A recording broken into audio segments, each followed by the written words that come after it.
Dan alhamdulillah pada sore hari ini saya merasa bersemangat tinggi ya, karena ada support dari Pak Kapolri, Pak Kasat, Pak Kasol, dan bersama saya mulai berangkat tadi sampai selesainya pun ditunggu beliau-beliau.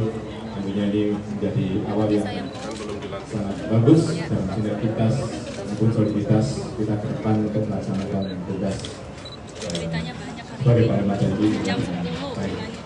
Dan tadi seperti rekan-rekan semuanya sudah sampaikan, Tawi dari Ketua Komisi 1 telah mengumumkan tentang persetujuannya dari fit and proper test yang sore ini dilaksanakan, baik dari visi saya sampai ada pendalaman tadi.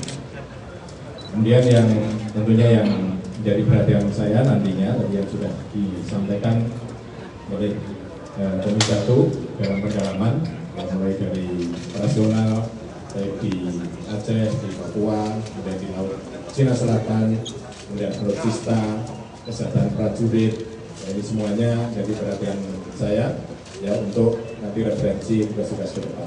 Tentunya tidak bisa diteruskan pada siang hari ini, nanti akan kita evaluasi bersama.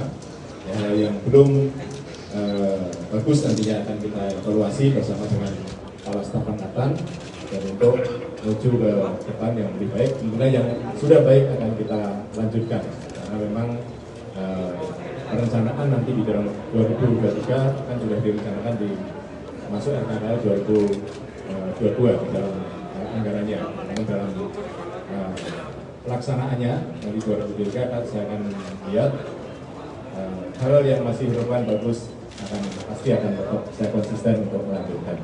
Namun mungkin ada evaluasi masukan-masukan tadi dari Komisi 1 tentunya akan menjadi masukan saya untuk nanti evaluasi tugas-tugas ke depan. Ya saya kira demikian rekan-rekan media. Pak, program prioritas Pertusari Bapak apa? Kenapa? Program prioritas Pak. Ya, yang pertama yang pasti SDM. Ya, SDM ini saya angkat lagi ya, karena memang ke depan ya, SDM kita harus tetap modern sesuai dengan perkembangan teknologi yang ada.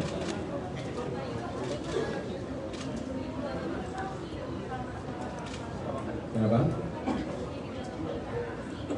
Ya tadi yang saya sampaikan tadi di klaster-klaster ya, klaster-klaster tentang bagaimana untuk melaksanakan operasi di Aceh, bagaimana yang sekarang ini ada operasi di Aceh, dievaluasi di Papua juga kemudian Laut Cina Selatan juga kemudian. Ini semuanya nanti tadi yang masukan dari Komisi 1 nanti akan saya gunakan sebagai evaluasi untuk pelaksanaan ke depan. Pak, evaluasinya apa aja Pak dari Komisi 1 Pak?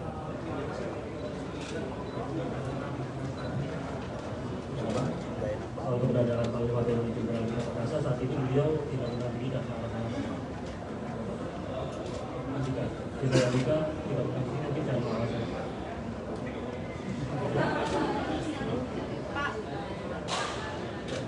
Ya, beliau pasti memberikan support pada saya untuk melaksanakan fit and proper test ini. Kemarin kan sudah disampaikan waktu di Kolin Ambil, beliau sangat memberikan support pada saya untuk melaksanakan fit and proper test pada hari ini. Kemarin kan udah nanya semua kan waktu di Kolin Ambil waktu pelepasan MTF itu. Pak Yudo izin Pak di bawah. Pak, yang digaungkan dari Panglima sebelumnya kan selalu soal perubahan pendekatan dalam konflik di Papua. Nah, kalau dari Pak Yudo sendiri visinya seperti apa sih? Ya nanti akan di klaster-klaster kita lihat situasinya, apakah masih relevan atau tidak. Karena di sana kan ada daerah yang sudah relatif kondusif, kemudian masih ada juga daerah-daerah yang masih kerawanannya tinggi. Ya, sehingga dari operasi yang tadi yang sudah disampaikan, tentunya akan kita evaluasi tadi juga sudah saya sampaikan ke Komisi 1. Jadi tidak semuanya mungkin dengan operasi yang sama. Ya, pendekatan humanis begitu Pak? Ya pasti. Tadi kan saya sampaikan bahwa walaupun TNI tegas tapi tetap harus humanis. Pak Yudo izin Pak Yudo Firda dari Detiko, Pak izin bertanya soal kasus yang teranyar di internal TNI dan Pas Pampres diduga melakukan pemerkosaan terhadap mayor di Kostrat. Izin dan tanggapannya bagaimana?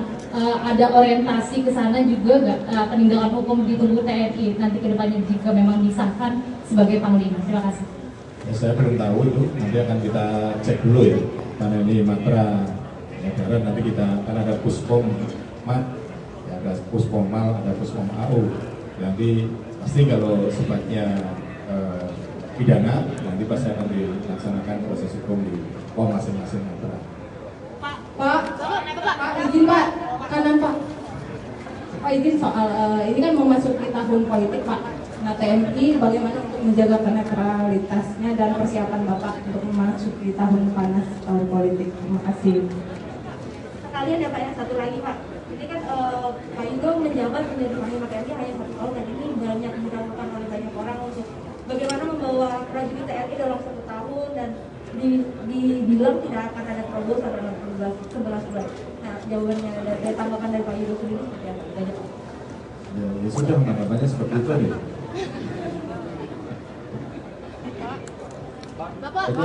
Hal politik ya, jelas netralitas TNI tadi juga saya sebutkan di dalam visi saya tadi dalam fit dan proper test, ya kita tetap netral, ya kita tetap netral di dalam pemilu 2024 nanti. Ya, sehingga mulai sekarang ini sudah kita tekankan pada prajurit, kita sosialisasikan pada prajurit semuanya ya agar netral. Sudah netralitas TNI kan itu. Ya silahkan masing-masing orang bisa menilai, mau menilai efektif, mau menilai tidak efektif, ya silahkan itu haknya masing-masing. Ya tadi kan sudah ada di dalam 1 tahun 2023 ini perencanaan apa saja yang akan dilaksanakan. Kemudian nanti tadi ya dari evaluasi tadi tentunya akan kita laksanakan dan nanti kan kita akan konsolidasi dengan para staf angkatan bagaimana membuat TNI ke depan ini yang lebih solid lagi, sinergi lagi, apalagi dengan Polri. Karena tidak mungkin kita TNI bisa bergerak sendiri tanpa sinergi maupun soliditas dengan komponen negara lainnya, baik TNI, Polri maupun komponen yang lain. Bapak, bagaimana dengan meningkatkan kesejahteraan para prajurit Pak? Ya harus dilaksanakan. Tadi saya sampaikan kan harus dilaksanakan. Nanti kalau nggak bisa dilaksanakan kan dipanggil lagi saya terlihat di sini. Ya harus bisa dilaksanakan. Oh itu sudah menjadi komitmen saya. Memang apa harus dilaksanakan. Jadi kan sudah RDP, fit and proper test ini kan ada pertanggungjawabannya, tidak sekedar berkomentar selesai. Ya, tentunya nanti dalam 100 hari pertama pasti Komisi 1 akan mengecek bagaimana apa yang sudah dilaksanakan dari visi misi yang sudah disampaikan tadi. Pak Yudo, bagaimana konsolidasi 3 matra dalam membangun poros maritim Pak?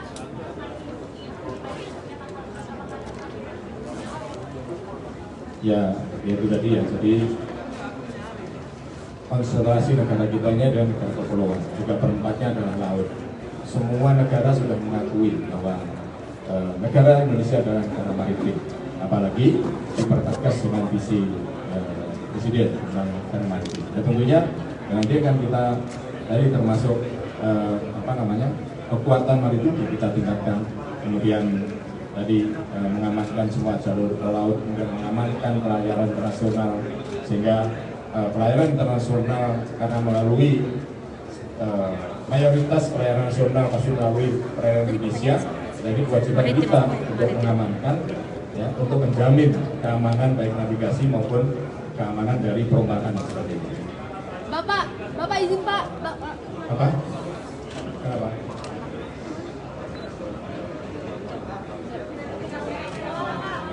Ya, beliau nanti akan verifikasi ke rumah.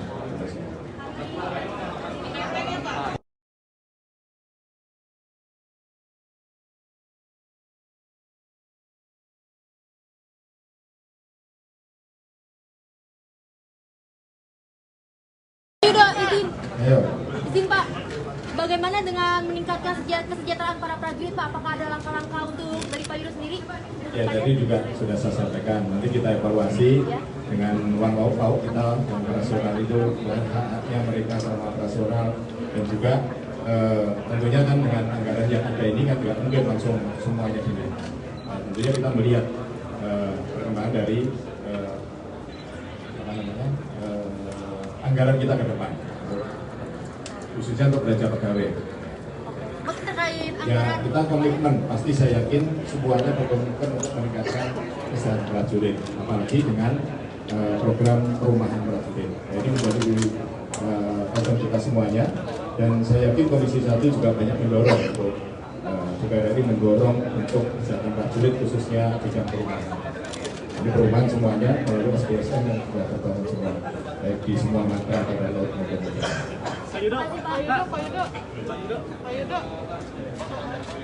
Sudah ya? soal serangan situs gimana Pak? Saya kira cukup, nanti dilanjut lagi setelahnya.